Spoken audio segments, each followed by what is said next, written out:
Umaga Pilipinas sa DZRH Radio, DZRH TV at DZRH Online. Kasama si Kuya Angelo Palmones. Magandang umaga Pilipinas! Oy, bisperas ng weekend. Anong bisperas ng weekend? Thursday pa lang. Bukas mo yung bisperas ng weekend. Thursday ho tayo ngayon. Ikasyam na ng Mayo 2024. Sa ulo ng ating mga balita, 25 lugar sa bansa nakaranas pa rin ng Dangerous Heat Index kahapon. Bagamat may ilang lugar ang nakaranas na ng mga pagulan. Investigasyon ng Senado sa Pidea Lake siniuugnay sa destabilization plot laban sa Pangulong BBM. Lakas CMD, Partido Federal ng Pilipinas nagsanib puwersa para naman sa 2025 elections. 5 sa mga baril ni Pastor Apollo Kibuloy isinuko na. 80 anyos na gobernador ng Batangas Dodo Mandanas ikinasal sa 32 anyos na abogada. Lalaking wanted sa 72 kaso ng child abuse at sex assault.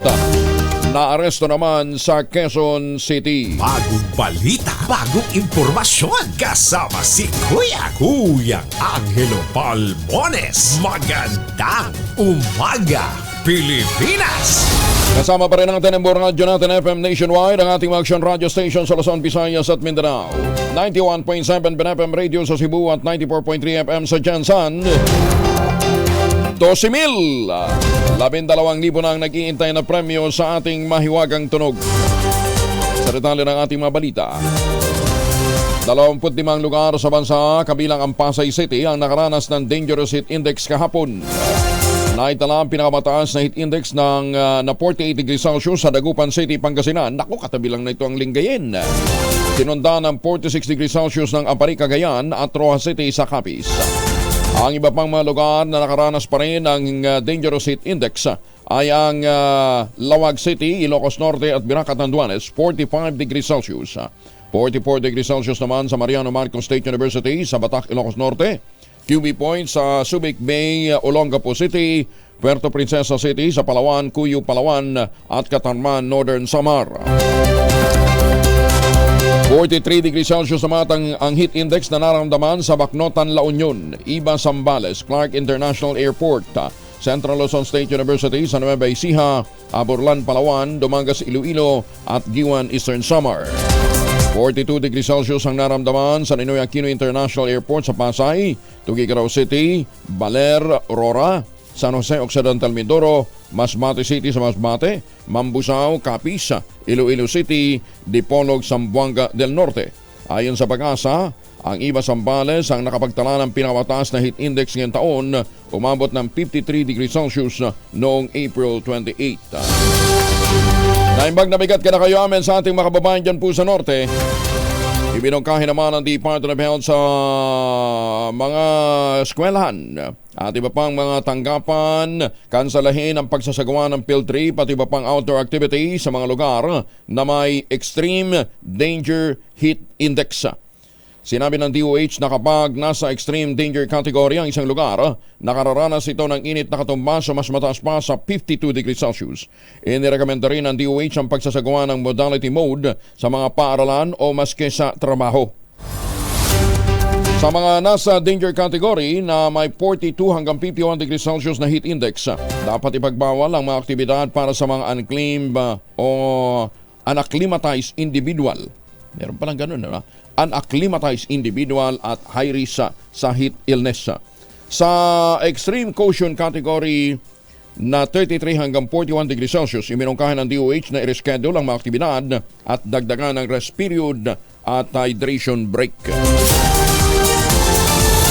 Plano naman ng Department of Education na tapusin ang school calendar 2024-2025 sa Marso at 31 ng susunod na taon.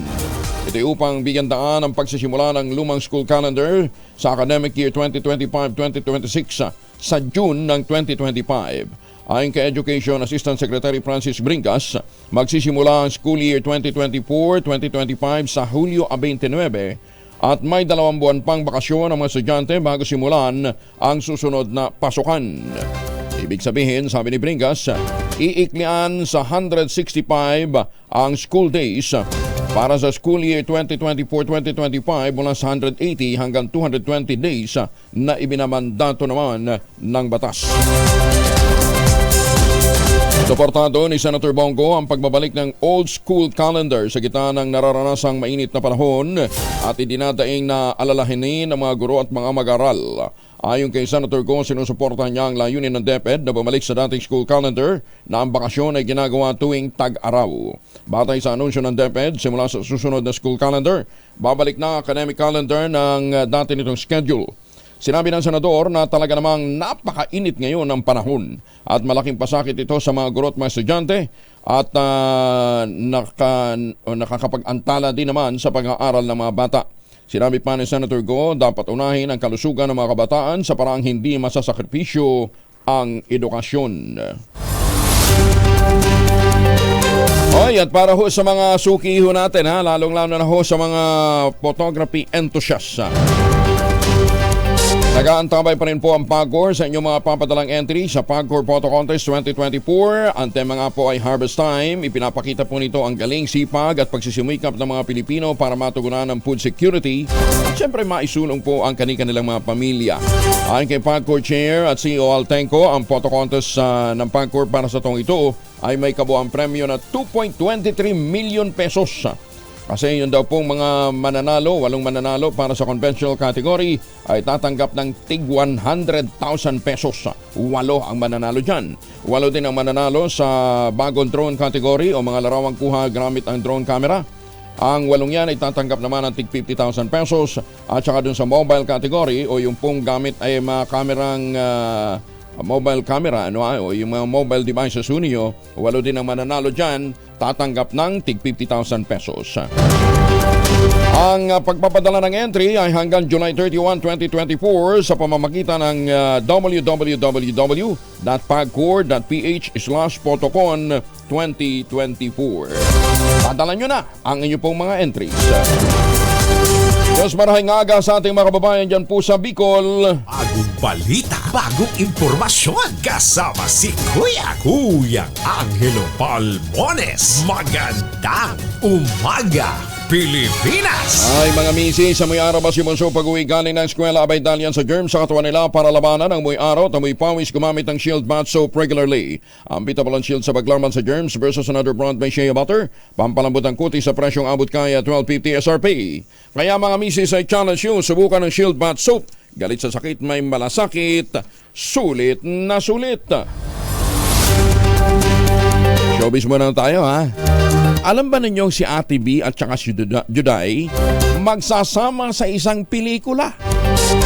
Yan ang mga balita sa atin ni Morley Alinio. Morley, good morning!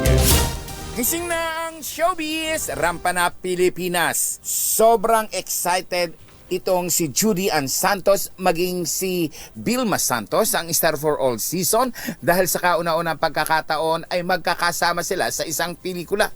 At ito ay may kinalaman sa pelikulang pangkatatakutan, thriller o suspense. Well, si Judy Ann mismo ang nagsabi na very proud siya at sobrang ma-excite siya dahil makakasama niya ang star for all season. Kaya sa darating na Metro Manila Film Festival ay inaasahang mas magiging masaya, makulay at makahulugan. Tiyak umanong dudumugin ang ika-50 anibersaryo ng Metro Manila Film Festival dahil bukod kay Vilma Santos at Judy Ann Santos na movie ay marami pa rin naglalakihang mga artista na sasali sa nasabing kompetisyon. Yan ang ating DZRH Showbiz Hottest News. Ito po ang inyong RH47, Morley Alinio. Tuloy-tuloy sa pagbabalita, tuloy-tuloy sa serbisyo, sama-sama tayo Pilipino. Babu! Maraming salamat, Morley. 11 minuto na makalipas ang alas 4 na umaga. Arestado naman ang third most wanted person ng Quezon City. May kaso itong 72 counts ng child abuse at panghahalay. Malupit naman yakis pala itong lokong ito, no ha? Kinilala ng Quezon City Police District Director na si Brigadier General Rodrigo Maranan ng suspect na si Delpin Dolatre. Nahuli ito sa Barangay Del Monte. Nakwelyuhan ang suspect base sa warrant of arrest na ipinalabas dahil po sa paglabag nito sa Republic Act 7610 o Special Protection of Children Against Abuse, Exploitation and Discrimination Act. Ayon kay Amaranan, itong si Dolatre ay nahaharap pala sa 54 counts ng lascivious conduct, 11 kaso ng acts of lasciviousness at 7 bilang ng sexual assault. Sige, huwag kang pupulot ng sabon dyan sa loob ng kulungan. Alam mo ninyo, baka madaling wet po mo dyan, ha? Nasa pwesto ang 7 tauhan ng Bureau of Corrections na sangkot sa strip search sa mga babaeng bisita ng mga inmate sa New Bilibid Prison sa Muntinlupa City. Kasunod ito na ikinasang investigasyon ng Department of Justice matapos ireklamo ang mga prison guards sa pagiging abusado sa strip search. Ayon sa DOJ, tututok ang investigasyon ng Department of Justice sa kung paano isinasagawa ang strip search ng mga prison guard at kung may nalabag silang protocol sa pagpapatupad nito alinsunod sa mga patakaran ng Bureau of Corrections. Una namang ikinatwira ni NBP Maximum Camp Security Commander Abel Ciruela na naging mandatory na ang strip search dahil sa sunod-sunod na kaso ng mga dalaw na nahuhulihan ng kontrabando na nakatago sa pribadong parte ng katawan ng mga dalaw. Dapat sana kung babae ang magpapa-strip search, ano ba? Kinondena ng mga lider ng Kamara de Representantes ang investigasyon ng PIDEA Leaks na isa manong pagtatangkang sirain ang administrasyon ng Pangulong Ferdinand Bongbong Marcos Jr. Nagpahayag ng pagkadismaya si Deputy Speaker David J.J. Suarez, kinatawan ng lalawigan ng Quezon, sa direksyon ng investigasyon ng komite na pinamumunuan ni Senador Ronald Bato de la Rosa. Kaugnay ng PIDEA Leak ang gawa-gawang dokumentong nag-uugnay sa Pangulong Marcos sa paggamit ng illegal drugs. Kinastigo rin ni House Assistant Majority Leader at Zambales 1st District Representative J. Conghun ang investigasyon ng Senado na wala umanong pakinabang ang bansa. Hindi naman daw sana nila papatulan pang nangyayari sa Senado, kaya lang sobra na ang ginagawa ayon kay Conghun. Sinabi pa ni Conghun na ang investigasyon ay maaaring isang pagtatangkang sirain ang administrasyon upang malihis ang atensyon ng bansa mula sa mga ginagawa ng China sa West Philippine Sea, gayon din sa mga kasong kriminal na kinakaharap ng nagtatagong si Pastor Apollo Quiboloy at sa mga investigasyong ginagawa ng International Criminal Court sa madugong war on drugs ng Duterte administration. Samantala, ibinunyag naman ni dating Senador Antonio Trillanes report na may 2 aktibong general ng PNP na sangkot sa kuplat laban kay Pangulong Bongbong Marcos. Sinabi ni Trillanes na base umano sa kanyang source na nakatalaga sa Mindanao, ang 2 opisyal umano'y hawak din ni dating Pangulong Digong. Iba umano ito sa mga retired na mga opisyal na ginawang taga-recruit ng mga sasama sa destabilization plot. Ayon pa sa dating senador, nahihirapan silang makarecruit sa hanay ng armed forces at iba pang mga aktibong opisyal dahil mababaw ang rason ng power grab para mag-aklas. O naman talagang reason, no? Bakit yung aaklas? Sabi ko nga, ay kagaya nung kahit paano, talagang marami kaming kadahilanan at yun nga, kaya gano'n ang nangyari. Pero ito, yun kasi ang basic kung magre-recruit sila ng aktibong or ng AFP, tatanungin sila niyan, bakit ba natin ito gagawin? Ano ba ang national interest? Pagka hindi nasagot yan nung nagre-recruit, ngayon, ang sasabihin lang nila, ano ba naman yun? Negatibo yun. Ating bansa, bakit naman natin gagawin? Pero para ho naman kay Interior and Local Government Secretary Benhur Abalos Jr., chismis lang. Mga walang basihang kwento-kwento ang ugong ng destabilisasyon ng ilang matataas na opisyal ng PNP laban sa Pangulong BBM. Sinabi ni Secretary Abalos na walang credible threat laban sa Pangulo lalo't lahat naman ng administrasyon ay may mga ganitong chismis. Suportadoan niya 100% ang mga pulis ang Pangulong BBM at patunay rito ang pagiging busy nila sa trabaho kaya't nakakakumpiska ng bulto-bultong illegal drugs kasama na ang 9.6 billion pesos na illegal drugs sa Batangas. Ayon pa kay Abalos, walang panahon ang mga pulis sa sinasabing destabilization plot dahil halos araw-araw ay malalaki ang kanilang accomplishment. Sinabi rin ng DILG chief na hindi rin dapat imbestigahan ang revelasyon ni dating Senador Antonio Trillanes dahil ito'y chismis lamang at walang basihan. In short, si Trillanes pala ay isang dakilang chismoso. Magandang umaga, Pilipinas! Mamalengke na lang muna tayo. Nasa pamilihang bayan ng Bagong Paranaque sa Noche Kaka sa RH27 Noche. Good morning! Yung buntag po yung Angel ngayong Thursday morning. Ito yung presyo dito sa may pamilihan na bayan ng Bagong Paranaque. Unahin ko yung karne ng baboy tulad ng liempo ko yung Angel. Nasa 380 pa rin ang kilo ang kasim. 340 ang spare ribs. 320 habang ang liver o yung atay. 250 ang kilo.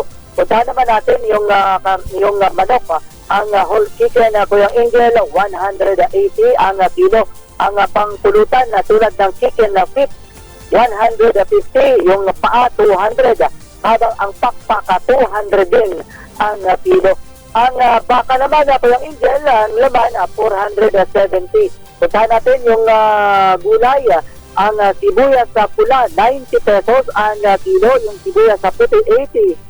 Bawang 145, sabati sa 45, patatas 90, repolyo 60, talong 80, kalamansi 120, ang carrots 90, sayote 60, siling labuyo 170, okra 120, habang ang luya 200 pa rin ang kilo.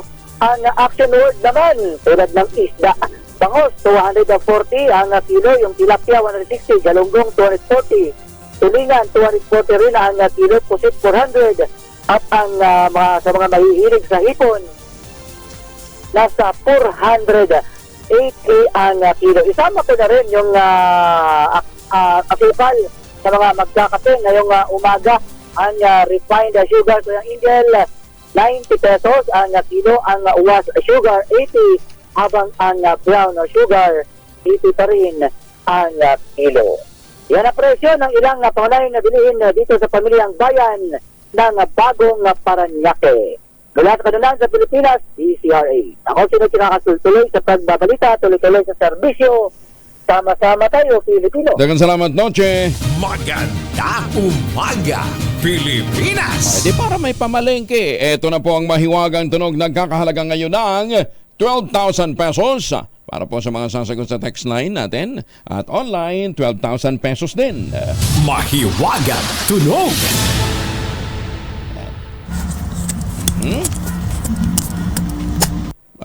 Wala na muna ako yung bibigyan na clue. Basta't pagka ginamit ho ninyo ito, dapat na malinis ho inyong mga kamay. Gumamit ho kayo ng Shield Bath Soap pa para free from microbes ang inyong pong mga katawan. Ay, inyong katawan, ang inyong pong mga kamay.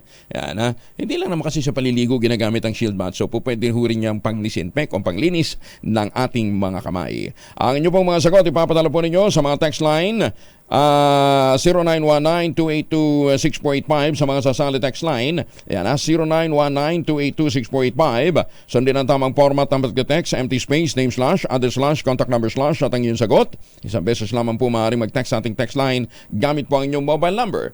At doon naman sa mga sasali online, kailangan meron hong sharer badge bago po kayo magpadala ng inyong mga sagot. Ayan, ha? Wala na ibang bagong clue kasi actually, muntik-muntik na po itong makuha the past few days. Magandang umaga, Pilipinas! Ay mga mamis, po pwede tayong mag-laundry day today. Kunot no ka ba kapag makapit, medicate at malupit ang bansya? All you need is pride. Ba't ba kasi pahirapan ang self ko sa pride? Easy at worry-free naman ang laundry. Sa triple stain away formula, tanggal ang matitinding bansya based on test sa chocolate, mud and sabon on cotton. Gawa po ito ng ACS. Magandang umaga, Pilipinas! 6 na taong gulang na lalaki patay matapos malunod sa karagatan ng San Juanico dyan po sa Tacloban. Detalye mula kay Jimmy Angay-Angay, RH32. Jimmy, may maupay gaga. Isang 6 anyos na lalaki na lunod patay sa bayan ng Babatngon, Leyte. Kinilala ng PNP ang biktima si alias Jipoy Kinder Pupil, presidente ng Barangay Kabalawan, Tacloban City. Natagpuan ang katawan ng biktima sa coastal seawater ng Babat ng Leyte, partikular sa may barangay Plansa sa naturang bayan. Sa investigasyon ng PNP, pinaligaw ang biktima kasama kanyang 3 kapatid sa kinukumpuning Biwok malapit sa San Juanico Bridge. Nang malunod ito, hindi marunong lumangoy ang biktima kaya nalunod sa naturang karagatan. Itinakbo pa ito sa Municipal Health Office ng Babat ng Leyte, subalit idiniklara na wala ng buhay ang biktima. Mula sa Action Radyo Tacloban, ito si Arstradito Jimmy Angay-Angay. Tuloy-tuloy sa gbabalita, tuloy-tuloy sa serbisyo, sama-sama tayo Pilipino. Daghang salamat Jimmy. Samantala magkapatid na sakay naman ang motorsiklo na bangga ng SUV. Patay yung isa. Yan po sa San Jacinto, Pangasinan.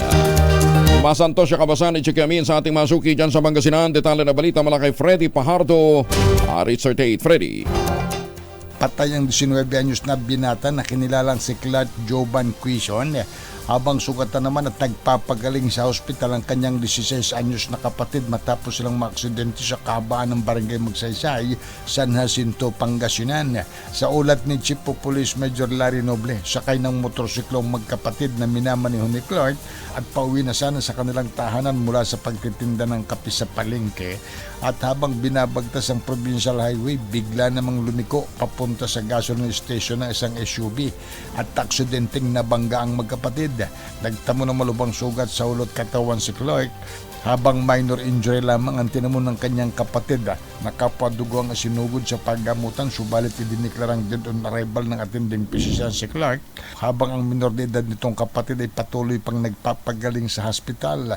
Ayon sa mga investigador ay hindi na nagharap ng reklamo ang pamilya ng mga biktima matapos mangako na sasagutin umano ng driver ng SUV ang mga gastusin sa buro, libing at sa ospital. Mula sa Action Radio Pangasinan, ito si Freddy Fajardo. Tuloy-tuloy sa pagbabalita, tuloy-tuloy sa serbisyo, sama-sama tayo Pilipino. Maganda umaga, Pilipinas! Maraming salamat Freddy. Samantala, mga panukalang wage bills hindi pa napagtitibay ng komite sa Kamara. Detalye ng balita mula kay Manang Milky Regunan, Richwell Banamilky.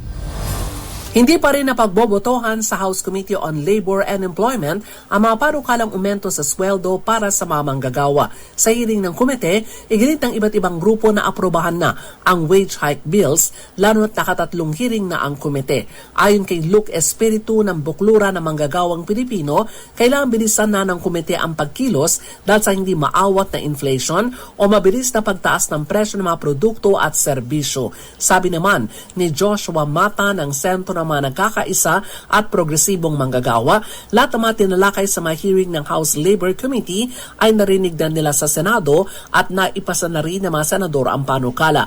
Gate ng mga kinatawa ng mga manggagawa, dapat i-certify bilang urgent bill ni Pangulong Bongbong Marcos ang wage hike bills dahil tumatakbo ang oras. Pero paliwanag ni Rizal Representative Fidel Nograles, chairman ng House Labor Committee, ang hearing nila hindi forum para sa political lobbying. Gate Nograles, sila ay magpapasya base sa mga datos, ebidensya at mga resource speakers. Hindi rin nangahulugan na kung naipasa na sa Senado ay agad na pagtitibay naman ng Kamara. Para sa kauna-una sa Pilipinas, DZRH, ako si Milky Regunan. Tuloy-tuloy sa pagbabalita, tuloy-tuloy sa serbisyo, sama-sama tayo, Pilipino. Maraming salamat na Manang Milky.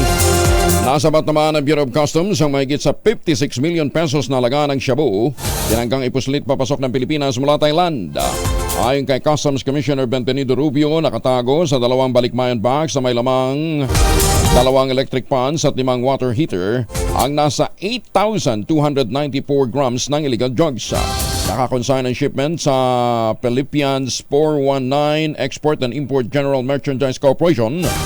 At ang recipient naman ito ay nakilalang si Prejail Kalugay. Una nang nakatanggap ng tip ang BOC kaugnay ng shipment na dumating noon pang April 7 at unang idineklarang naglalaman ng household items, sapatos at motor parts mula Thailand. Isinusulong naman ni Senator Bongo ang isang panukalang paghusay ng fiscal autonomy at independence ng judicial branch ng gobyerno. Nauna nang inihain ni Senator Go ang kanyang bersyon ng Senate Bill 2111 na naglalayong palakasin ang fiscal autonomy ng judicial branch. Sa Sa ilalim ng panukalang batas, ang budget na binabalangkas ng Korte Suprema ay isasama sa pambansang budget ng walang pagbabago. Gayunman, ang Department of Budget and Management ay maaaring magmungkahi ng revision matapos na kumonsulta sa Chief Justice ng Korte Suprema. Bukod dito, dapat ding otomatikong ilabas ng DBM ang monthly cash requirement ng hudikatura na hindi na kinakailangan pa ng request. Sinabi ni Senator Bongo na layunin nito na maisagawa ng sangay ng gobyerno, partikular na ng hudikatura, na maayos ang kanilang tungkulin at hindi sila dapat hadlangan sa limitadong fiscal autonomy. Ibinasura naman ng isang leader ng Kamara de Representantes ang patutsada ni dating Pangulong Digong Duterte na bagsak ang grado ng Pangulong Bongbong Marcos sa performance nito. Ayon kay House Assistant Majority Leader at La Union Representative Francisco Paulo Ortega, maganda ang tinatakbo ng gobyerno ng Pangulong Marcos at propaganda lamang ang komento ni Mayor Digong. Kinasyon din ni Ortega kung ano ang naging batayan ng dating Pangulo sa pagbibigay ng bagsak na grado ng Pangulong BBM. Natatandaan na sa isang rally sa Dumaguete City noong Martes, sinabi ni Duterte na hindi maganda ang performance ng Pangulong Marcos. Sinabi naman ni One Rider Party List Representative Roger Gutierrez, sa agdating sa pagpapabuti ng kalagayan ng mga Pilipino, maganda ang ginagawa ng administrasyon at ng lehislatura.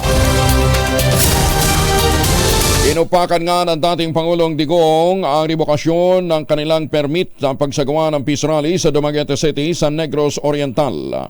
Ayon sa dating Pangulo, nakakagalit na binigyan sila ng permit pero bigla itong binawi nang dumating na sila sa Freedom Park sa mismong araw ng peace rally. Kumbinsido si Mayor Digong na ang Malacanang ang nasa likod ng panggigipit sa kanila na naranasan din nila sa Bustos, Bulacan. Ginawa ni Mayor Digong ang pahayag matapos na barikadahan ang entablado sa Freedom Park ng Dumaguete City bago pa man magsimula ang event. Pero ayon naman sa provincial government, short notice kasi ang request ng grupo ng dating Pangulo na magsagawa ng prayer rally sa naturang lugar. 11 kaso naman ng rabies na record sa Cordillera. Detalye ng balita mula kay Romy Gonzalez sa RH41. Ay magnabigat, Romy.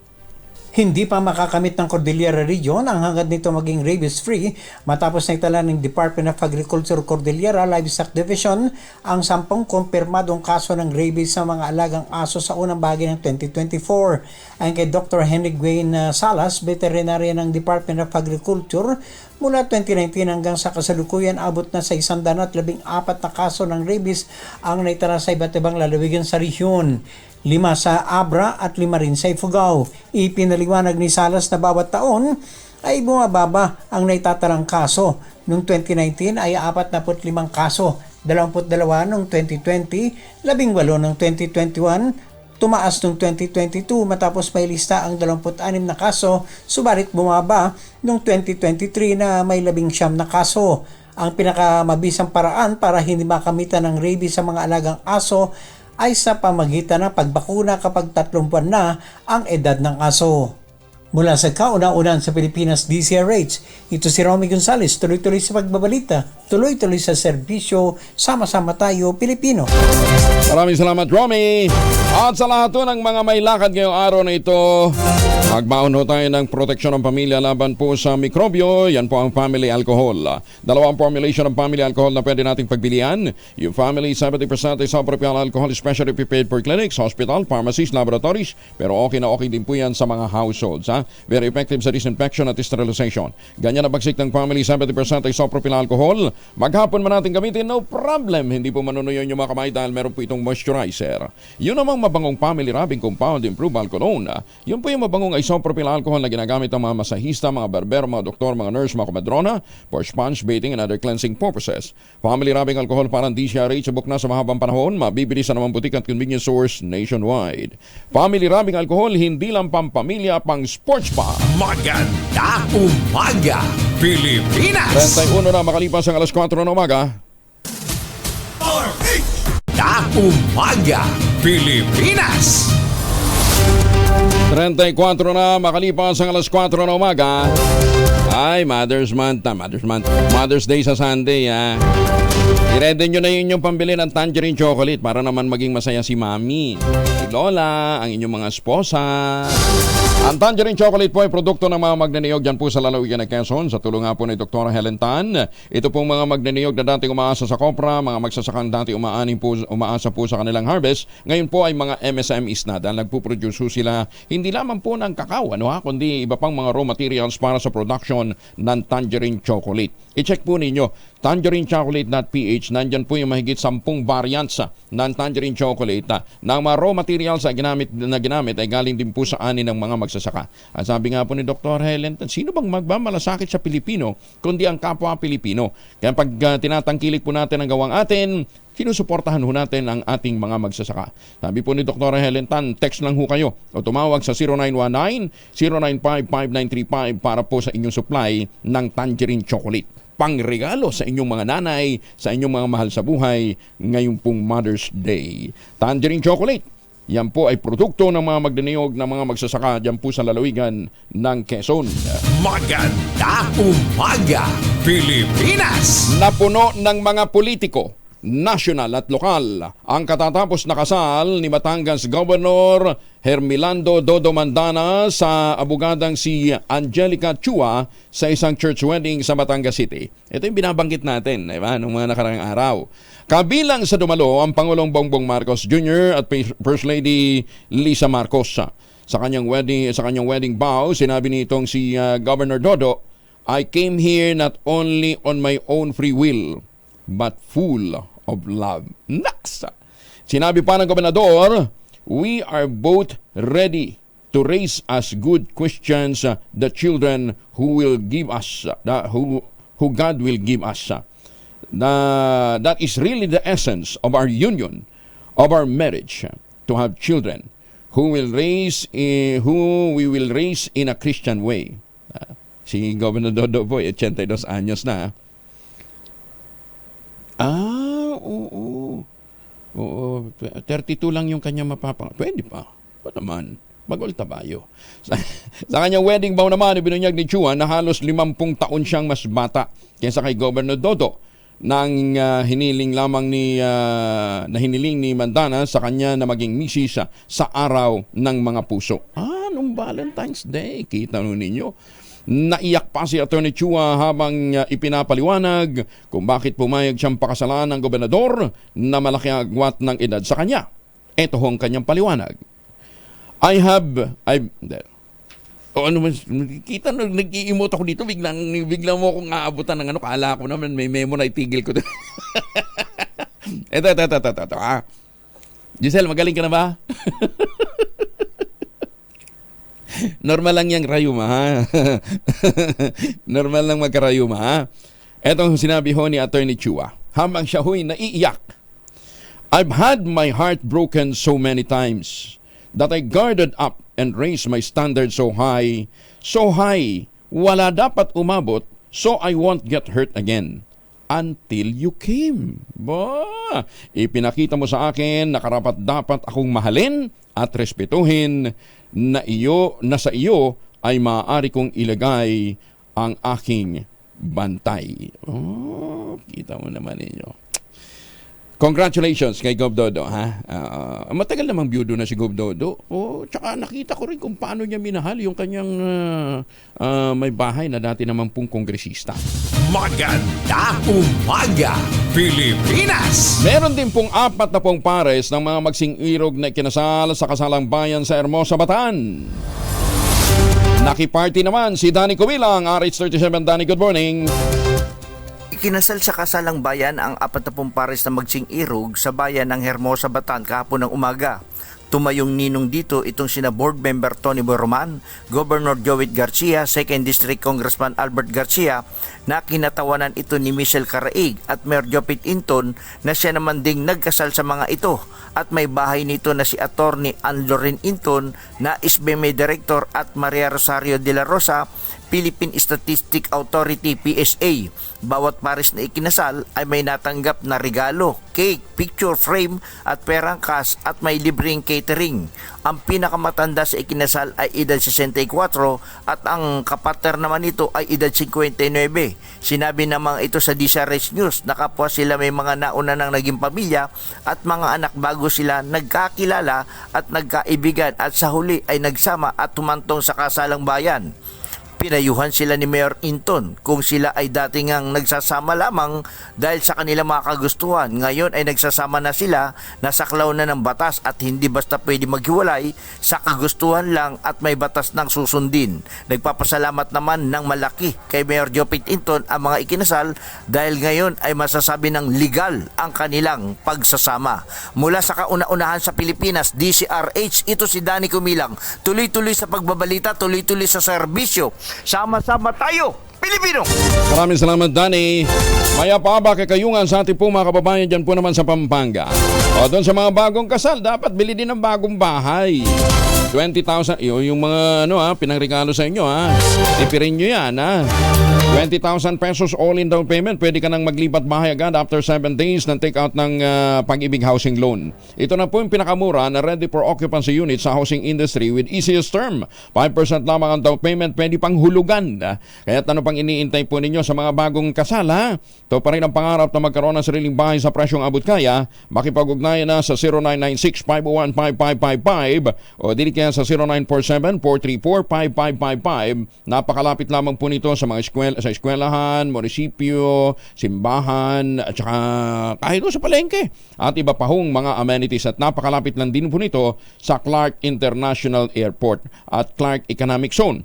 Kung pupunta ho kayo halimbawa na kayong nakadali doon sa 342, mag-honeymoon kayo sa Japan, halimbawa doon ho kayo doon tumama yung inyong lucky dart, tama? Napakalapit na lamang ho ninyo sa Clark Economic Zone at saka Clark International Airport. Ayan may chance ho kayong manalo patungong Japan, Taiwan, Singapore, Hong Kong at Thailand. Trip for 2 kung saan tatama ang inyong lucky dart. Pag hindi pa rin sinuwerte dyan, may iba pang mga prizes sa Summer Premiere Promo ng Westchester Realty. Maganda umaga, Pilipinas! Oy, pero kung sa ibang mga lugar ang binibida nyo, umulan sa inyo ng yelo, nagkaroon ng hailstorm sa inyong mga lugar, wala yan. Sa San Miguel, Bulacan, na ang gripo ay ang lumalabas na tubig dati kape, nag-improve na, ngayon ay tsokolate na.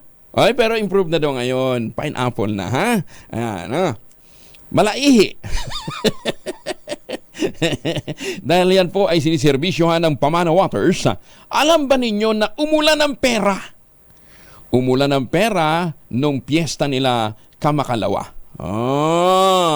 Nagpaulan ng pera si San Miguel, Bulacan Mayor Roderick Chongson sa bisperas ng kapistahan ng kanyang bayan. Sa parada, makikita si Mayor Chongson sa open top na pick-up habang namumudbod ng pera sa mga taong nasa kalsada. Daming pera ni Mayor! Kumusta na ho yung quarry dyan sa Biak na Bato? Naghiyawan at nagunahan naman ang mga residente habang nag-aagawan sa inihagis ng perang papel ni Mayor Chongson. Samot-sari naman ang naging reaksyon ng mga netizens sa pagpapaulan ng pera ni Mayor. Merong mga natuwa habang ang ilan nagsasabing babawiin din ni Mayor ang kanyang ipinaagaw na pera at pera din naman ito ng taong bayan. Iba talaga, Ay, susme. Samantala sa Malaysia, plano naman ito na magpatupad ng orangutan diplomacy sa palm oil purchasing countries. Ayon sa Commodities Minister ng Malaysia, kahalintulad ito ng umiiral na panda diplomacy ng China. Sa ilalim ng nilulutong orangutan diplomacy, magreregalo ang Malaysia ng endangered great apes sa palm oil trading nations, lalo sa major importing territories gaya ng EU at ng India. Sabi ng World Wildlife Fund, critically endangered na ang orangutan dahil sa pagkawala ng kanilang habitat. Resulta ng illegal logging, agricultural expansion, partikular na ng palm oil plantation at infrastructure development. Dito sa atin, pwede na naman crocodile diplomacy. So, sa lahat ng mga maggagawa ng export sa Pilipinas, kukuha ng mga produkto sa Pilipinas, bigyan ho natin ng buhaya. Delikado lang sila, baka mahalal pa dun. Samantala, nagbukas naman ang Department of Migrant Workers ng 100 slots para sa mga Pilipinong nais na maging caregiver sa South Korea. Ayon kay Assistant Secretary Levinson Alcantara, ang mga interesadong aplikante ay maaaring mag-register online ngayong araw o kaya bukas alas 8 ng umaga hanggang alas 5 ng hapon. Sinabi ni Alcantara na ang mga matatanggap na aplikante bilang caregiver sasahod ng 49,300 a month sa oras na magsimula na sila sa trabaho. Pero kinakailangan sumailalim pa sila sa computer-based language test, skills assessment at interview. Nagbabala naman ang Department of Migrant Workers sa lahat ng aplikante na mag-iingat sa mga scammer at magpadala lamang ng aplikasyon sa website ng ahensya. Para naman ho doon sa mga nag-iisip po ng mga katarantaduhan, maawa naman kayo sa ating mga kababayan. Samantala, nagsanib puwersa ang Lakas Christian Muslim Democrats o Lakas CMD, ang pinakamalaking political party sa Kamara de Representantes at ang Partido Federal ng Pilipinas upang itaguyod ang kabutihan ng mga mamamayan sa ilalim ng programang Bagong Pilipinas ng Pangulong Ferdinand Bongbong Marcos Jr. Ayon sa presidente ng Lakas CMD na si Speaker Ferdinand Martin Romualdez, bukod sa pagtataguyod ng Bagong Pilipinas, ang alyansa ay magiging katuwang din sa socio-economic roadmap ng administrasyon.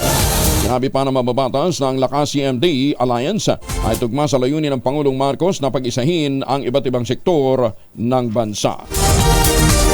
Asahan naman na magkakaroon ng mas masigla, maagap at may pananagutang pamahalaan sa ilalim ng alyansa para sa Bagong Pilipinas, ang kasunduang nilagdaan ng Lakas Christian Muslim Democrats o Lakas CMD at ng Partido Federal ng Pilipinas.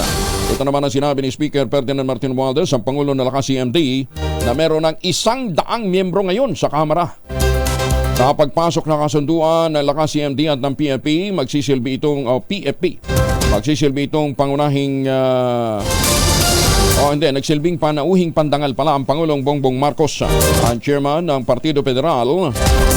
Iginiit din ni Speaker Romualdez ang pagsasanib ay hindi lamang alyansa sa pagitan ng partido, kundi kumakatawan din sa magkakasamang hangarin tungo sa kaunlaran at kabutihan ng bawat mamamayang Pilipino at ang simula ng bagong pamamahala na ang pundasyon ay pinalakas ng integridad, pagiging bukas sa lahat at may pananagutan at walang maiiwan. Iba't ibang programa naman ng BARM dumagsa sa bagong tatag na 8 munisipyo ng Bangsamoro Autonomous Region. Detalye ng balita mula kay Jun Di Makota, Karis 19. Assalamualaikum, Jun. Alaikum assalam, Kayang Angel. Tuloy-tuloy na ang buhos ng mga programa ng BARM sa 8 bagong tatag na munisipyo sa Special Geographic Area o itong SGE BARM na mga dating barangays mula sa Cotabato Province na ngayon opisyal nang nasasakupan ng BARM. Upang masigurong kalusugan ng mga residente, dumating ang Project Tabang sa Ligawasan Town at mayroong 518 beneficiaries ang nabigyang akses sa mga libreng gamot at ibang health-related assistance sa nilunsad na Medical Outreach Program na ginanap sa Barangay Rajamuda, Municipality of Ligawasan, SGE BARM. Ayon kay Project Tabang Head Senior Deputy Minister Abdullah Dongko Sain, ang lokasyon ng 8 bagong tatag na munisipyo ay pawang nasa far-flung areas na nasa bahagi na ng Ligawasan Marsh na sa matagal ng panahon ay bihirang mapasok ng mga programa ng pamahalaan dahil sa banta ng mga kaguluhan noong dulot ng AFP at ng MILF war. Ang mga libreng pangkalusugang assistance tulad ng free consultations, check-up sa mga matatanda at mga bata, dental at libreng tuli ay isang napakalaking biyaya na may tuturing ng mga residente ayon pa kay Project Tabang Health Ancillary Services Unit Head City Majadiya Omar. Katuwang din sa nasabing programa ang Ministry of Health, BTA member Ahmad Jack Abbas, RMDU Probar, IPHO, LGU Obligawasan at barangay officials ng Barangay Rajamuda. Magungunitang noong 63 barangays pa lamang ang 8 munisipyo ay naumpisa na ng Ministry of Public Works led by Minister Edward Guerra ang paggawa ng mga bagong concrete bypass roads, tulay at pagpapatayo ng mga street solar lights sa area. Mula sa kaunahan sa Pilipinas, DZRH, ako si RH19, Jun Di Makuta, tuloy-tuloy sa pagbabalita, tuloy-tuloy na serbisyo, sama-sama tayo Pilipino. Sokran John, maraming salamat. Isinuko na ng kampo ni Pastor Apollo Kibeloy ang ilan sa kanyang mga armas. Sa isang ambush interview, sinabi ni PNP Chief Police General Romel Marbil, isinuko na sa Davao Regional Civil Security Unit ang 5 sa 19 na mga baril ni Pastor Kibuloy. Kabilang sa mga isinuko ang isang Colt rifle, 2 Beretta pistol at 2 Metrillo pistols. Naibenta naman na raw ang 14 pang natitirang baril batay sa pinakitang dokumento ng kinatawan ni Kibuloy na si Marlon Ocobo. Una rito, inaprobahan ni Marbil ang rekomendasyon ng Firearms and Explosive Office na ipawalang bisa na ang license to own and possess firearms ni Kibuloy. Samantala, umaasa naman si Interior and Local Government Secretary Bener Abelos na magtutuloy-tuloy na ang kooperasyon ni Kibuloy na wanted dahil sa patong-patong na kaso. Sana itong gesture na ito na pakikiisa sa batas ay sana tuloy-tuloy na. Sinuspende naman ang Office of the Ombudsman si Cebu City Mayor Michael Rama at 7 pang mga opisyal ng lungsod. Nagugat ang suspensyon sa reklamo ng 4 na empleyado ng City Assessor's Office na inilipat ng ibang ahensya at hindi pinasahod mula July 2023. Batay sa resolusyong inilabas ni Ombudsman Samuel Martires, nakakita ng sapat na batayan upang suspindihin si Mayor Rama sa reklamong grave misconduct at conduct unbecoming of a public officer at conduct prejudicial to the best interest of service. Wala pang komento ang kampo ni Mayor Rama at hindi rin umano nila natatanggap ang kopya ng resolusyon mula sa Ombudsman. Aral naman ng Hello Garcia scandal, hindi dapat malimutan upang hindi maulit muli. Ayon po ito kay Senator Grace Poe. Detalye na balita mula kay Raymond Dadpa sa RS28. Raymond. Hindi dapat ibinabaon sa limot ang mga kasaysayan ng halalan na nagpabago sa takbo ng politika sa Pilipinas. Ito ang binigyang din ni Senator Grace Poe ng kanyang sariwain ng Hello Garcia scandal na nangyari 20 taon na ang nakalipas. Dito sinasabing dinaya ang kanyang ama na si Fernando Poe Jr. Sa kanyang privilege speech, hindi pinangalanan ni Poe si dating Pangulong GMA, ngunit malinaw na siya ang nakatunggali ni FPJ noong 2004 election. Kung ano man ang aral na natutunan sa panahon na iyon, ay hindi dapat umanong kalimutan upang hindi na ito maulit muli.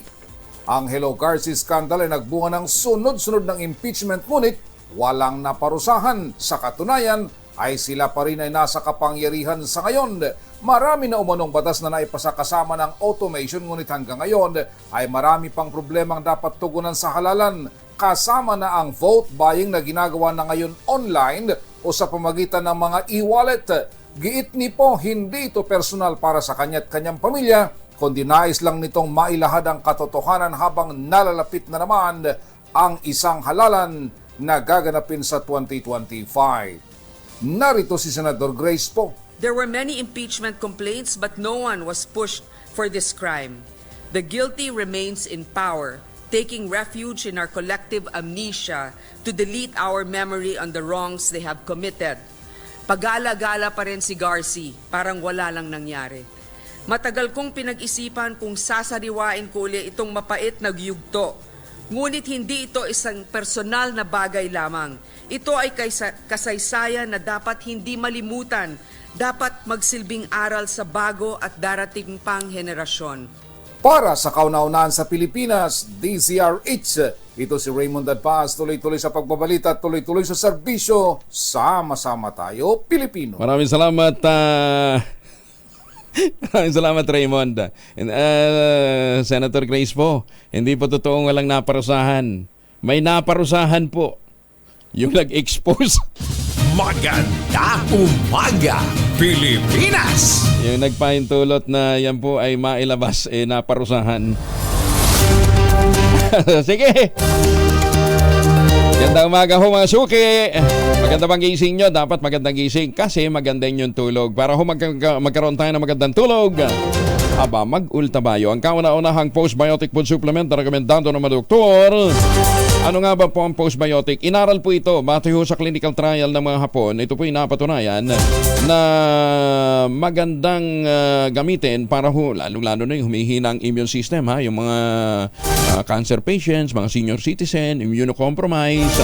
Sa clinical trial po napatunayan na kapag pumasok po sa katawan ang postbiotic, ina-activate po nito ang commander ng ating immune system, yung plasmacytoid dendritic cell.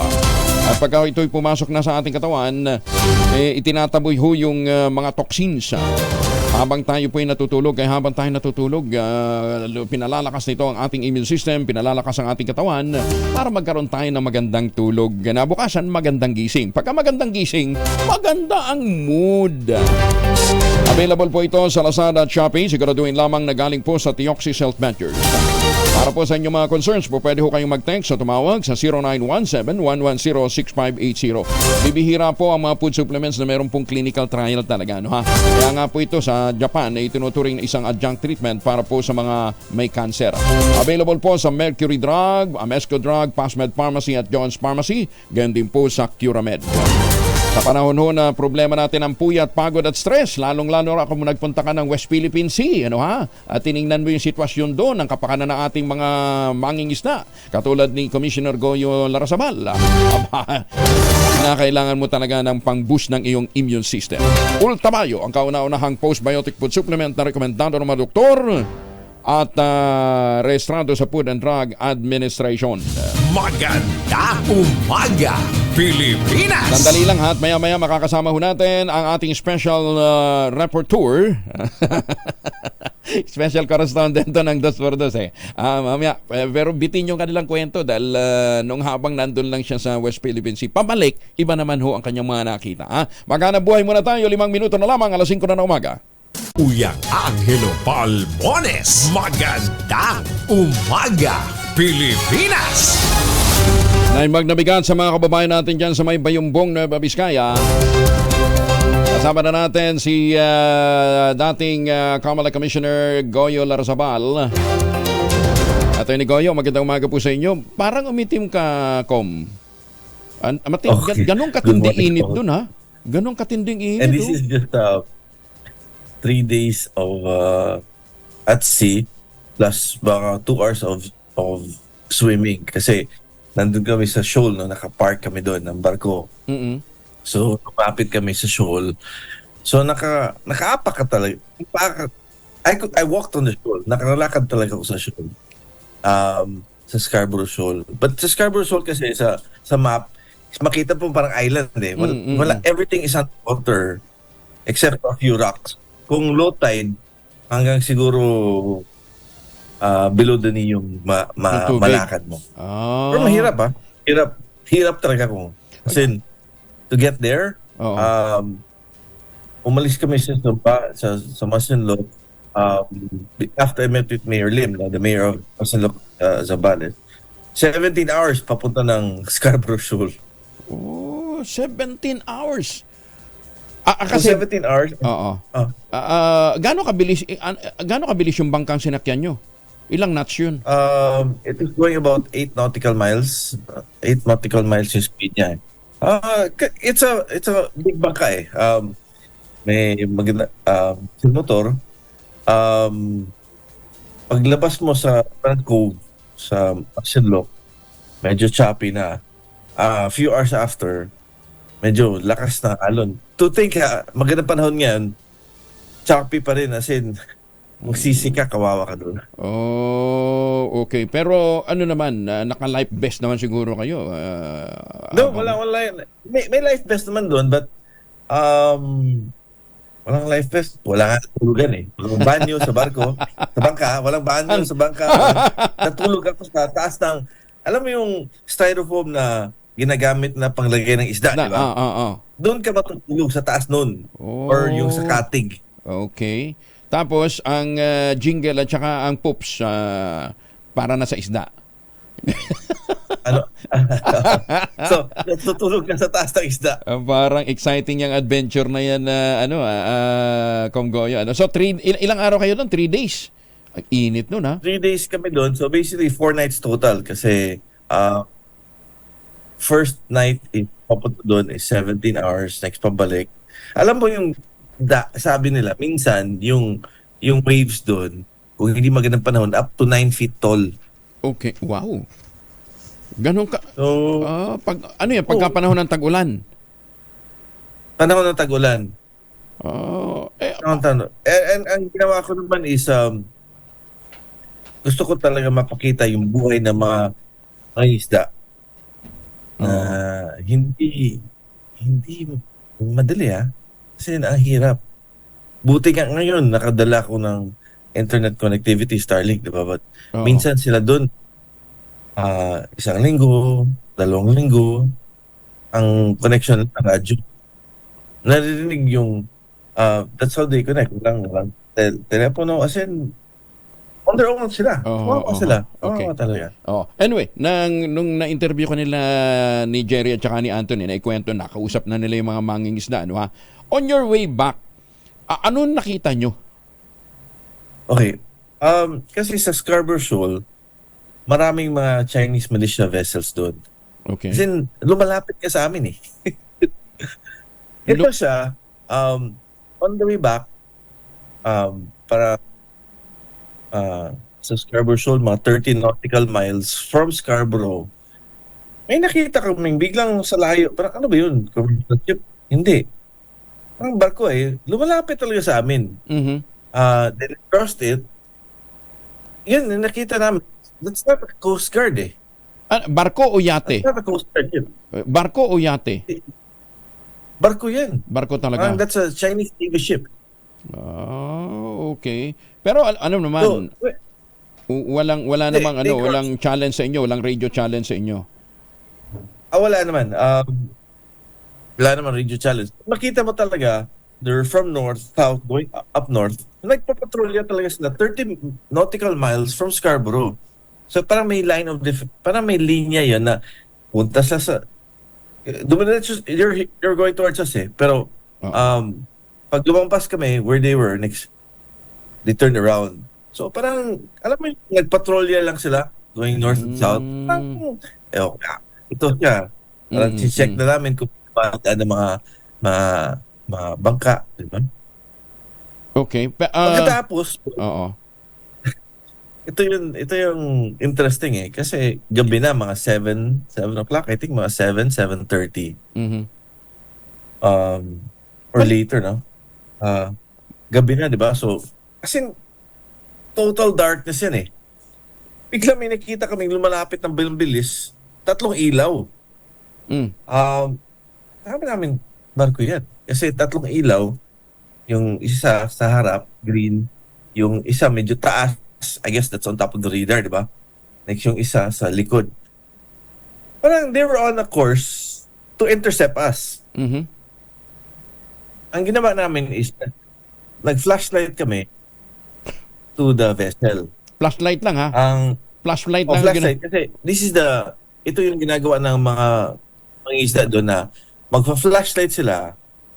Kung Philippine Navy yan, magpa-flashlight ulit pag pabalik.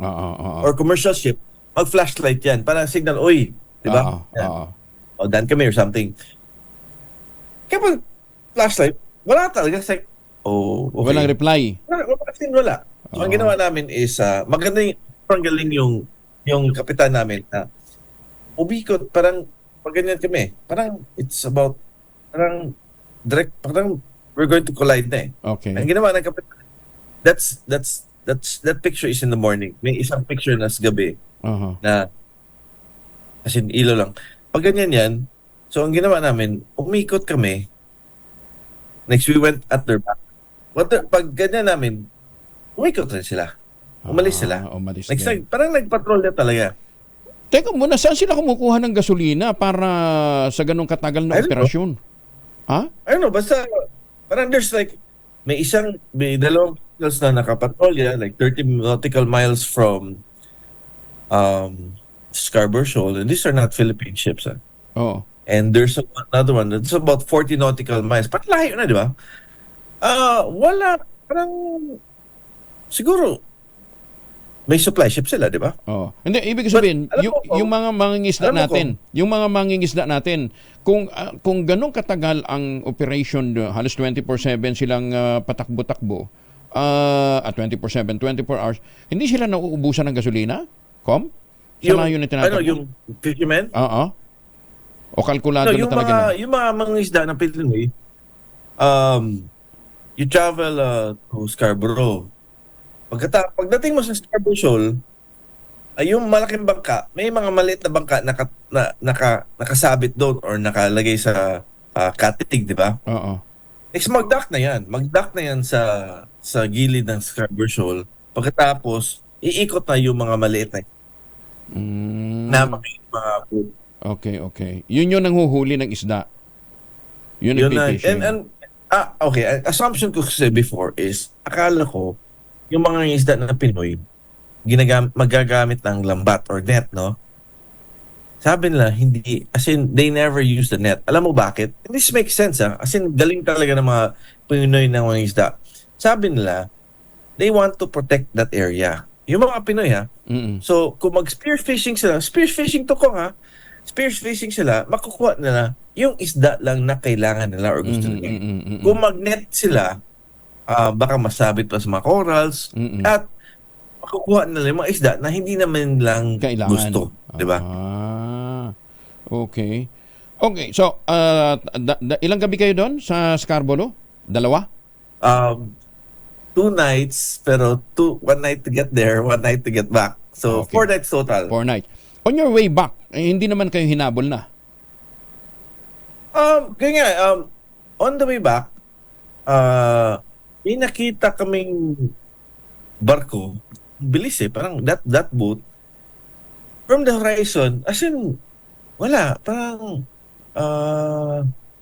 biglang lumapit But, kasi yung bangka na sinasakyan ko, yung bangka na yan, parating pupunta sa Scarborough Shoal. So, siguro, akala na, regular fishermen to, wala yun. But, lumalapit. Alam mo, during nandun kami,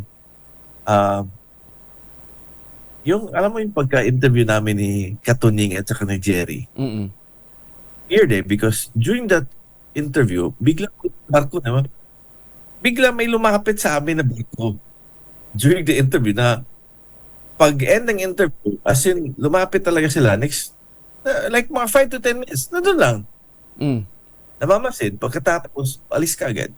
That's a Chinese militia. Siguro nagparamdam After lang. 30 minutes, may lumapit na Coast Guard na Chinese vessel. So parang, but when you look at the bangka, hindi na ako bakay ng yate, di ba? So bakay ako ng regular boat. So, nakita, ito yung bangka na parating pupunta dito. Umalis sila. Kaya siguro pagka Navy ship natin, Coast Guard ship natin na ginagamit, talagang wina-water cannon. Ano? Bago ito hindi ito yung regular na nakikita natin. Okay, the boat I'm showing you is, that's a boat na, wait, I'm trying to send another picture, ha. That's the boat that's from the perimeter. But yung mga Coast Guard, may mga Coast Guard vessels doon na malapit doon.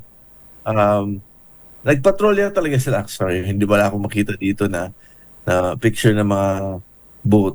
But, meron talaga mga Coast Guard doon na umiikot talaga sa Scarborough. And ginagawa nila is, lalapit, mga bangka kami, di ba? Lalapit sila sa bangka. Pagkatapos, siguro i-check nila, visual check nila, then, ito yung usual. Ito yung usual. So, ito lang yung usual. Walang usual. Then, alam mo, may drones pa nga sila talaga?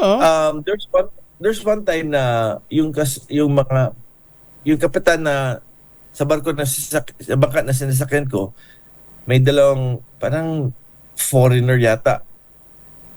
So, Caucasian puti. Biglang may rinig siya na so may drone na sila sa taas na malaki, no? Teka muna. So, obserbahan talaga sila. Sino yung kasama ho ninyong snorrer, mga mag-snorkeler, mga diver? Ano? Sino yung kasama nyong puti? Di. Noon yun na... Noon. Okay. Noon. Okay na kwento. Ngayon, puro kayo Pilipino nagpunta doon. Puro Pilipino, sinabi nga nila, magtago ka kasi para ka foreigner. Hindi na ngayon, di ba? But sabi ko, di sir, kasi lumilapit sa amin, parang medyo maputi ako nagpagdi. So, ipas lang. And sa akin naman, kung safety comes first. So, ito ko pagpunta namin doon, we were about, sa barko namin, mga 14 kami. Ang mga dami fishermen. Dami ha. Ang kasama ko lang ang kaibigan ko si Joel na photographer na siya nag-document sa ginagawa namin. We talk with them. Kami dalawa, wala akong security, wala akong backup, wala halalay. Kami lang dalawa at saka sila, yung mga taga Masinloc. Ang ganda ng experience mo, Kom, ha? It's an experience of a lifetime. Yan, ha? Uulitin mo pa. Ano? Uulitin mo. Muotro pa ka. Di na. Di na good kumuusap. Alam mo, dapat nga 7 days ako dun eh. 7 days ako. Okay. But sinabi na, on the 3rd day, sinabi na, uwi ka muna kasi today, malakas na yung hangin. The day after we left, lumakas na yung hangin. Medyo, sabi namin, medyo delikado na. Walang ulan ha. Walang bagyo. Basta malakas na yung hangin. Kasi, open sea eh. Open sea yun, Kong eh. So, and, I can just imagine. And we did this kasi para makita yung buhay ng mga isda. Hindi para malaman ng mga taga iba-ibang probinsya na ito yung mga Pilipino na directly affected sa issue ng Scarborough. Hindi lang yun, yung mga sundalo natin na nandun sa BRP Sierra Madre, di ba? Kumusta yung buhay na doon? Huwag natin sila kalimutan. Alam mo, sabi na, may barko dapat doon sa Scarborough Shoal eh. May barko ng Pinoy before. I don't know how many years ago or decades ago na biglang nawala. Kinahoy pagkatapos tinanggal. Okay. Hindi tayo ang nagtagal, iba yung nagtanggal. Okay. Anyway, Com, again, thank you for joining us and alam ko pagod ho kayo. Tulog ka na uli, ha? Thank you for joining us this morning. I wanted to say thank you ha. Tsaka, alam mo, sila Cap Efren, Cap Dodong, sila Odi, Tony, sobrang pasalamat ako na pumayag sila na sumama ko sa kanila para ma-experience yung sobrang thank you. Sobrang grateful ako. And it's good that you're safely back. Thank you, Com. Magandang umaga po. Si Attorney Gregorio Goyo Larrazabal, dating commissioner po ng COMELEC na ano tawag dito? May kakaibang karanasan. Ano bang nangyari dito? Ba't tayo tumunog? Magandang umaga, Pilipinas! Kala ko na ano na rin, na-block na rin ang ano. Ayan, okay. Iginita man ng China na may hawak silang audio recording sa manoy new model pack nito ng Pilipinas kaugnay ng Ayungin Shoal. Sa 12 minutong phone call noong Enero 3, sumang-ayon umano si Armed Forces Westcom Commander Vice Admiral Alberto Carlos sa 1+1 proposal sa basbas ng kanyang mga boss.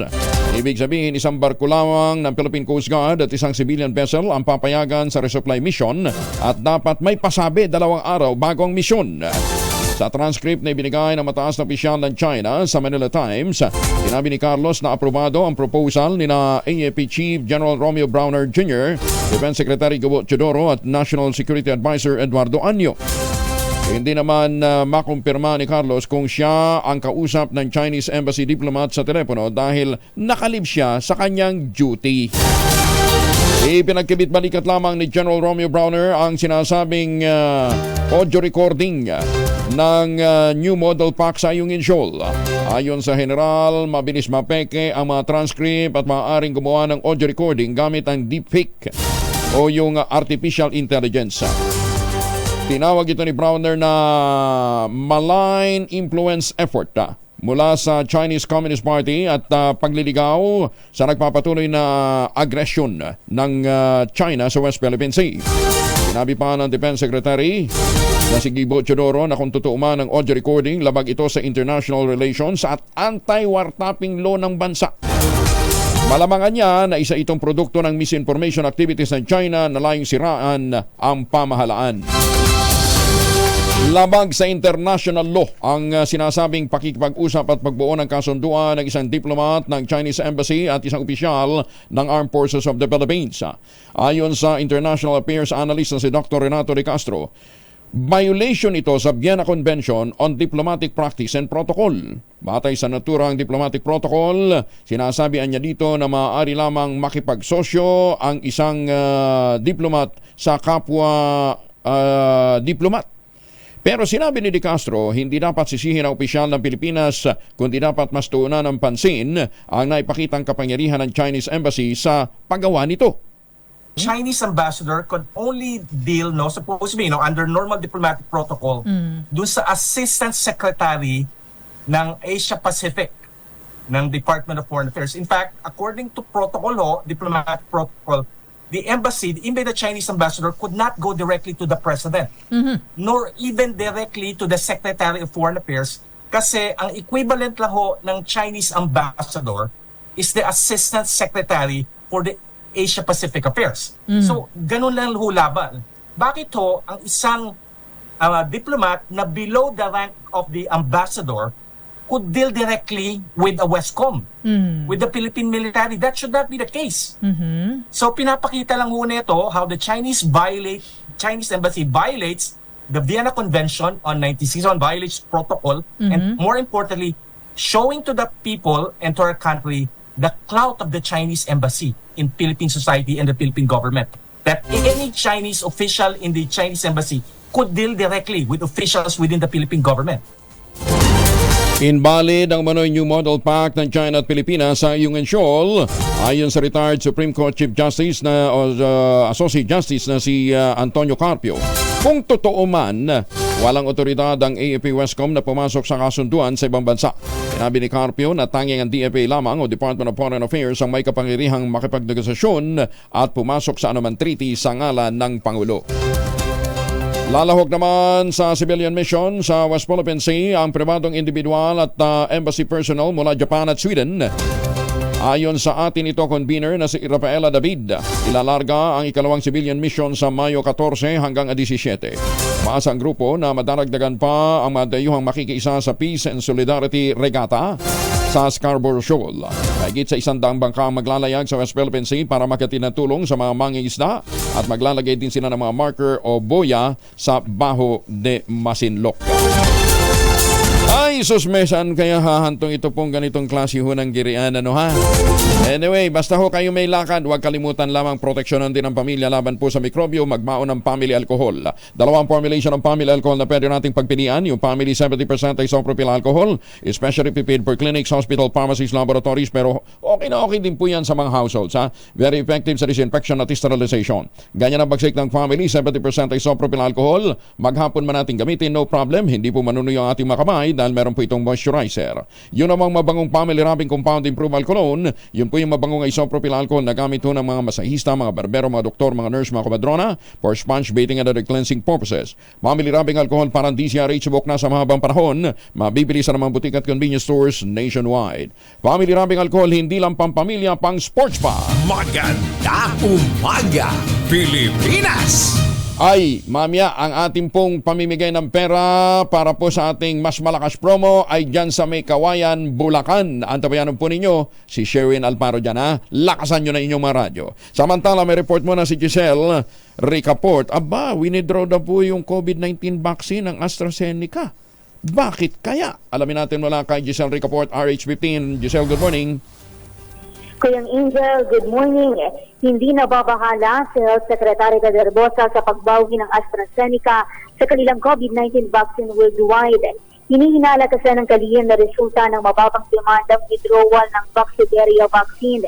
Ipinauubayan na ng Health Department sa Food and Drug Administration ang anumang aksyon kaugnay ng nasabing development. Una nang inanunsyo ng Anglo-Swedish drug maker na epektibo ang kanilang withdrawal nitong May 7 dahil sa sobra-sobra ang updated vaccine o surplus ng updated vaccine na tumatarget sa mga bagong variant. Pero batay sa mga media report, una nang inamin ng AstraZeneca sa court document sa United Kingdom na nagdudulot pala ng side effects yung kanilang bakuna gaya ng blood clot at mababang blood platelet. Para sa kauna-unahan sa Pilipinas, DZRH, Giselle Ricaport, tuloy-tuloy sa pagbabalita, tuloy-tuloy sa serbisyo, sama-sama tayo Pilipino.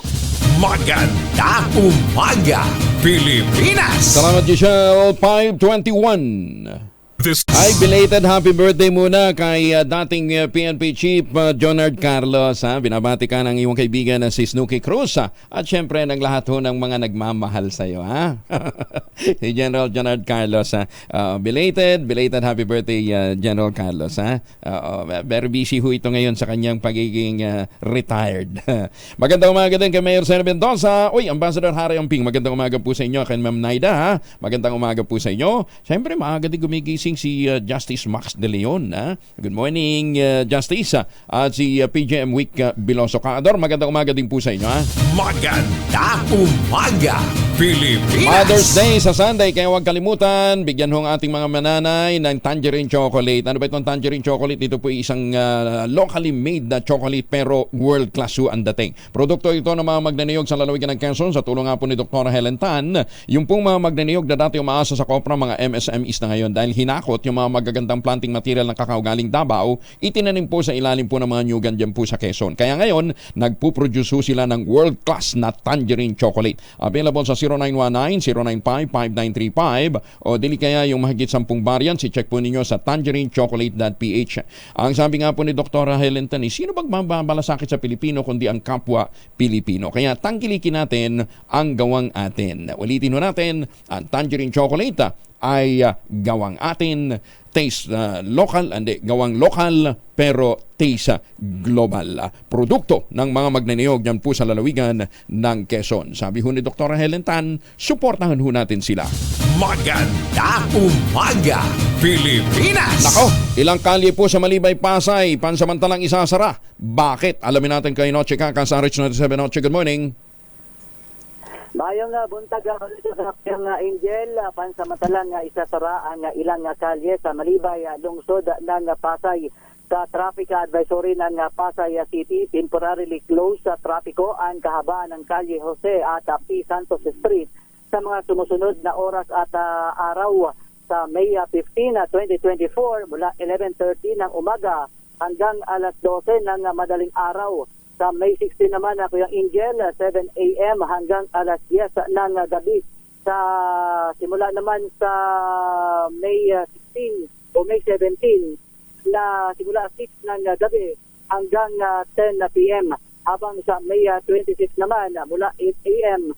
hanggang 10 ng gabi. Ito ay upang pagbibigay daan, Kuya Angel, sa mga gagawin kaugnay sa pagdiriwang ng kapistahan ni San Nepomuceno sa Malibay at Flores de Maria.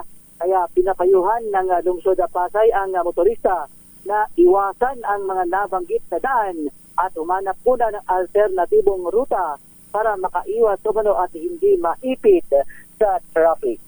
Mula sa kanunan sa Pilipinas, DZRH, ako sinatikaso tuloy sa pagbabalita, tuloy-tuloy sa serbisyo.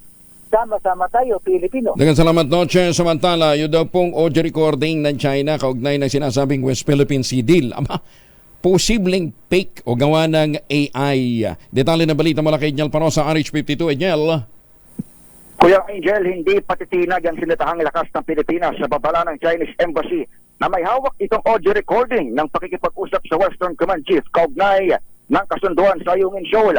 Ayon kay AFP Chief of Staff General Romeo Bronner Jr., posibleng deepfake ang naitabing boses na madali umanong madaya o mamanufacture gamit ng artificial intelligence.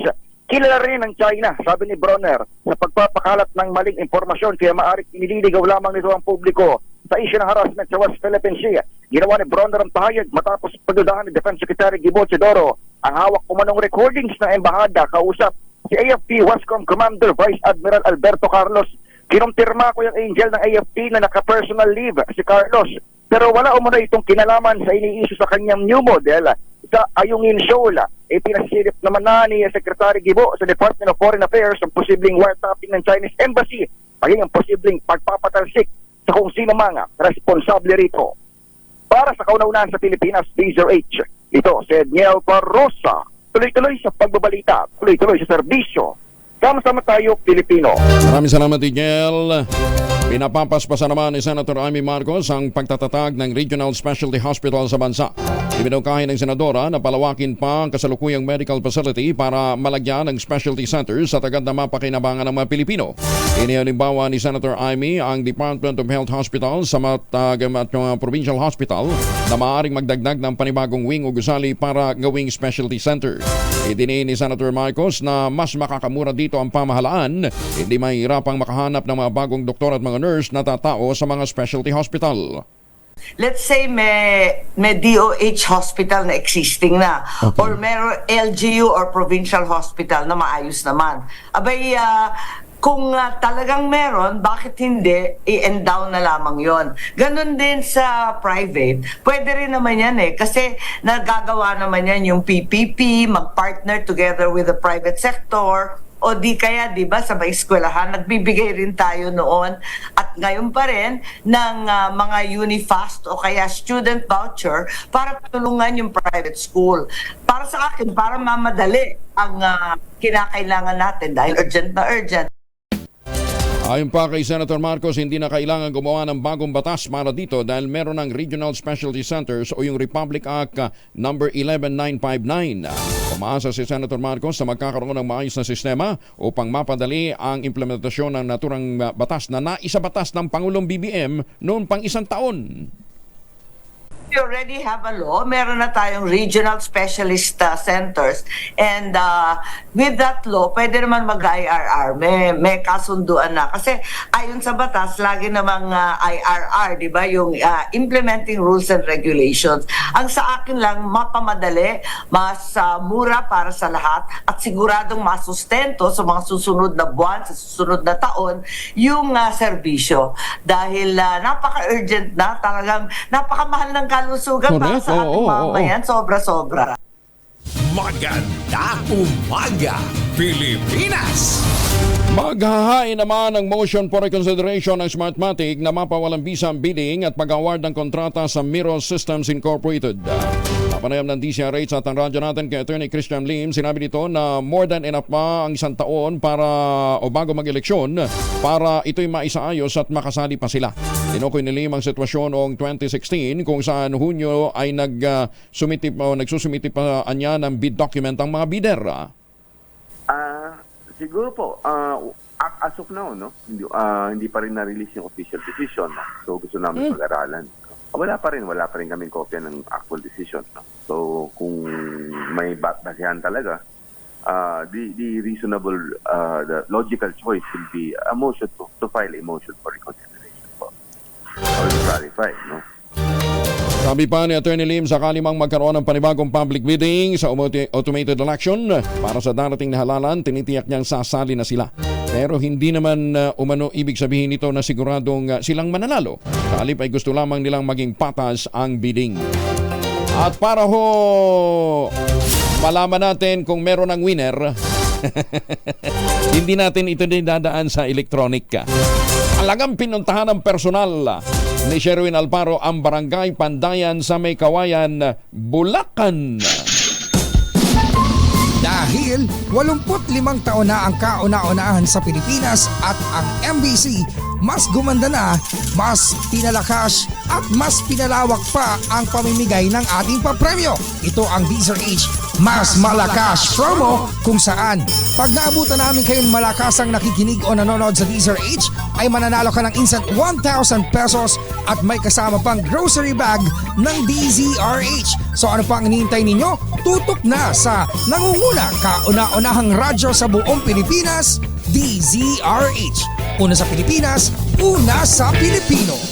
Sandali lang kay Administrator Eddie Guillen para makaikot na si Sherwin at manghuli pa ng mas maraming bibigyan ng premyo. Sherwin, sino yung nahuli mo? Yes, magandang umaga. Live tayo sa Barangay Pandayan dito sa May Kawayan, Bulacan, kung saan kahapon nagdiriwang si Governor Daniel Fernando na kanyang karawan dito yan sa Bulacan, di ba? Pero syempre dahil birthday ni Governor Daniel Fernando, makikibahagi din tayo ng pamimigay ng papremyo dahil unang-unang bahay na natapatan natin, ang lakas-lakas ng DZRH Radio. Ito ay magandang umaga po. Pangalan niyo po? Magandang umaga, Carlos. Si Daddy Carlos. Daddy Carlos, Abaya. Daddy Carlos at si Mami Monet Abaya. Si Mami Monet at si Daddy Carlos. Alam mo, Angelo, kaninang umaga, kahapon pa daw sila nag-uusap na kailan kaya makakarating ang DCRH dito sa kanila. Namantakin mo, gulat na gulat sila pag hinto natin sa kanilang harapan ng bahay. Tinanong natin kung sila'y nakikinig sa DCRH at ang sagot ni Mami Monet, sila'y nakatutok dito nga sa yung programa.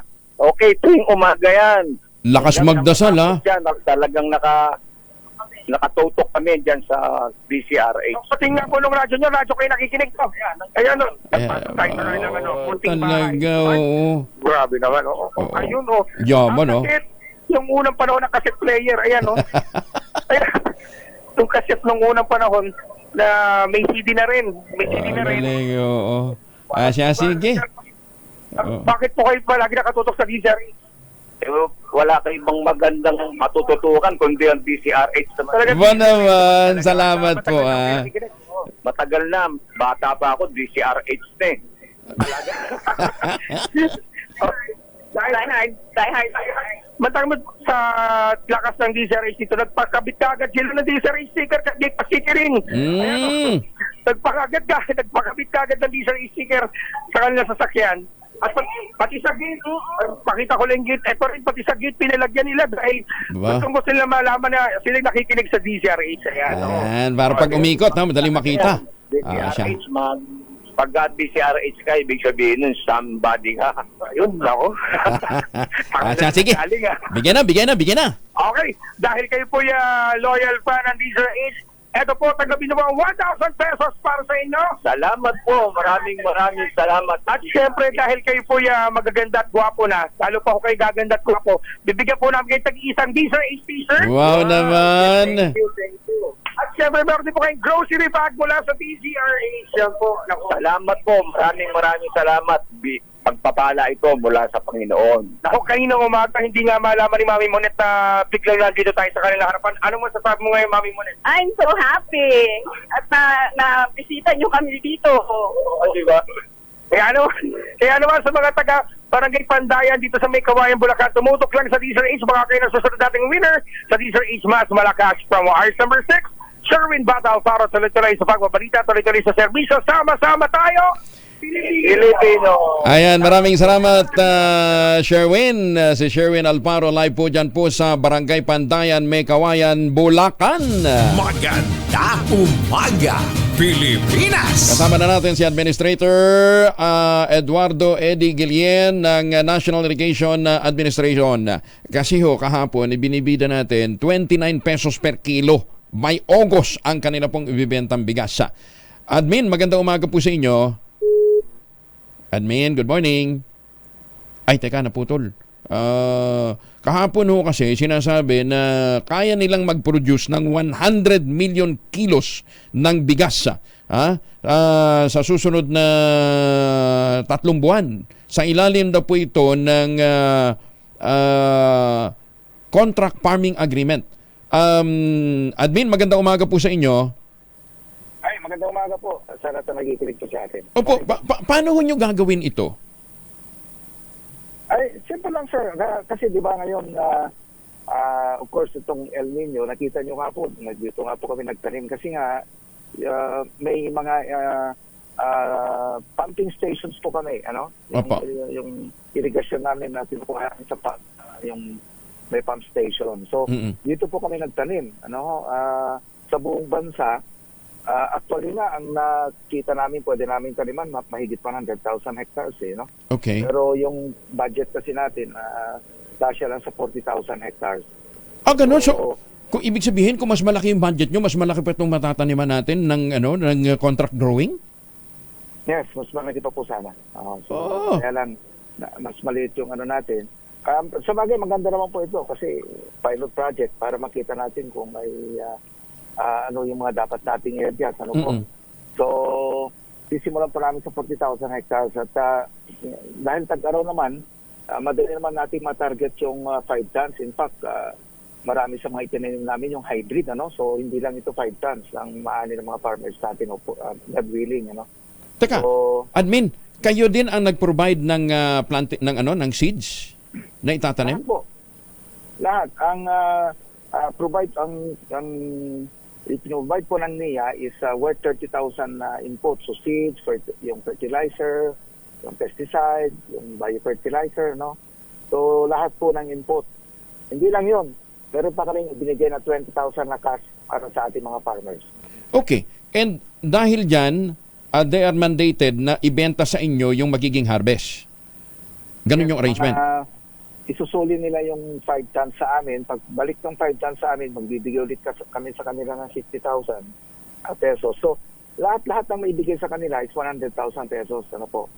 So, kung magbigay sila ng 5 tons, bale, binibili namin yung kanilang wet. Ito yung wet pala. Kukunin namin sa bukid eh. Ako. Okay. So, kwenta, binibili namin sa kanila ng 20 pesos per kilo. Wow! Yung wet.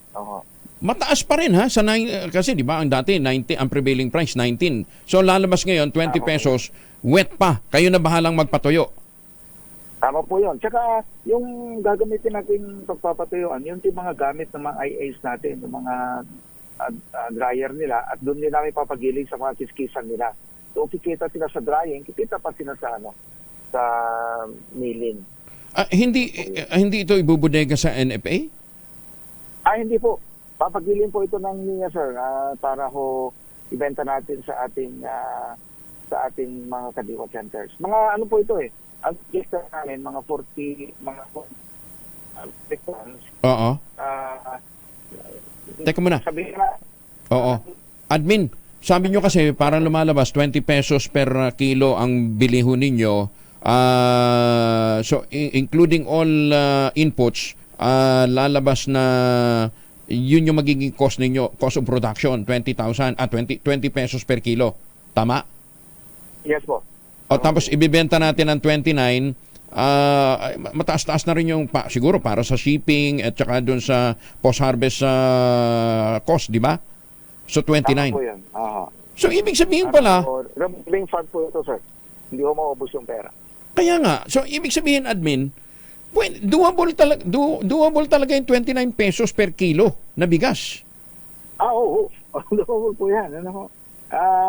Pinapakita lang natin na, pwede namang mababa, wag namang masyadong taas ng mga traders. Pero ang talagang purpose po na itong contract farming, sir, tinuturuan natin yung mga irrigators association natin, yung mga farmers natin, na makapture nila yung value added ng whole value chain. Yung kasi ang gusto ng Pangulo eh. Yes, so, yes. Ito po, hindi lang ito project ng NIA, sir.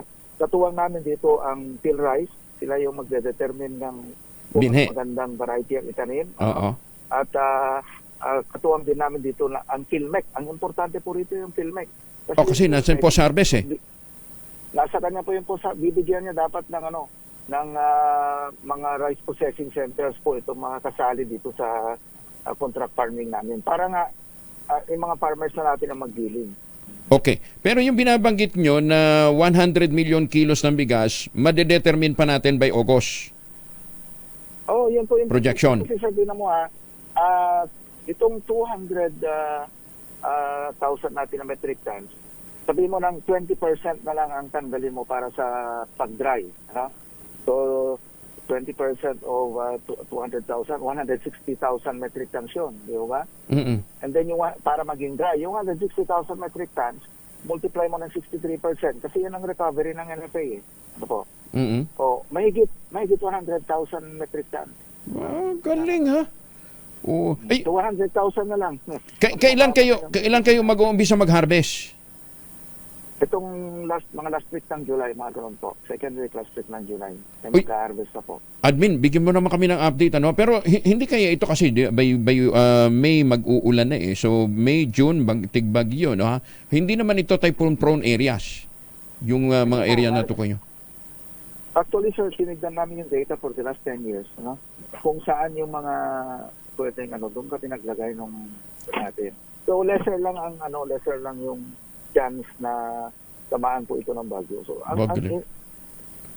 ginagawa po natin, nililesen po natin yung risk. Okay. Pagtatanim ng mga farmers natin. Admin, balitaan mo kami ha. From time to time, bigyan nyo kami ng update. Kasi kung doable through this effort ng NIA, bakit hindi po pwede? Doon sa iba pang mga nasa sektor ng pagkain natin. In the meantime, maraming salamat for joining us, Engineer. Thank you. Salamat po. Good morning. Apo. Good luck ha. Good luck. Maraming salamat. Si Engineer Eduardo Eddie Guillen ng National Irrigation Administration. Kung kaya ng NIA, bakit hindi kaya ng NFA?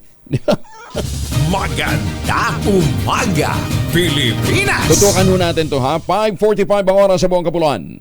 Champiga, Pilipinas! Oy, 7 minuto na lamang bago mag-ACS na umaga. Mahiwagang tunog! 12,000, 12,000 po naghihintay na premyo sa ating mahiwagang tunog. Wala na muna tayong ibibigay na clue ha. Basta ang sinabi ko ho sa inyo, kinakailangan gumamit ka ng Shield Bath Soap bago mo gamitin ito ha. Yung item na hinahanap po natin, nagawa sa plastic, merong pinapaikot na bagay, may malaki, may maliit. Ayan ha. Bahala ho kayo kung anong sagot ho ninyo ron. Small or big ba yan ha? Anyway, ang inyo pong mga sagot, ipadala po ninyo sa 0919-282-6485. Sundin ang tamang format ng pagte-text, empty space, name slash, address slash, contact number slash at ang inyong sagot. Isang beses lamang po maaaring mag-text sa ating text line gamit ang inyong mobile number. Ha? 12,000. Ba, konti na lang idadagdag mo. Pang down payment na ho ng bahay at lupa yan. Doon po sa pinakamurang ready for occupancy units sa housing industry. Offer po sa atin ng Westchester Realty. Ha? 5% lamang po ang down payment. Pwede pang hulugan. 5 gigs. 5 gigs. 5 gigs pala. Hulugan. Ano 5 gives? 5% na pwedeng gives. Ano pang iniintay po ninyo? Ito pa rin ang pangarap na magkaroon ng sariling bahay sa presyong abot kaya.